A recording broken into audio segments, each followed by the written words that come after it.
नमो भवाय च रुद्राय च नमः शर्वाय च पशुपतये च नमो नीलग्रीवाय च शितिकण्ठाय च नमः कवर्तिने च युक्तकेशाय च नमः सहस्राक्षाय च शतधन्वने च नमो गिरिशाय च शिपिभिष्टाय च नमो मीढुष्टमाय च शुमते च नमो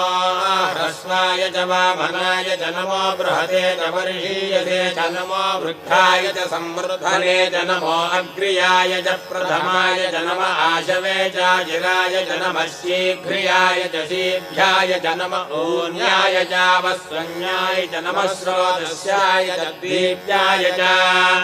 नमो ज्येष्ठाय च कनिष्ठाय च नमः पूर्वजाय चापरजाय च नमो मध्यमाय चापगल्भाय च नमो जघन्याय च बुद्धियाय च नमः श्रोभ्याय च प्रतिशल्याय च नमो याम्याय च क्षेम्याय च नमो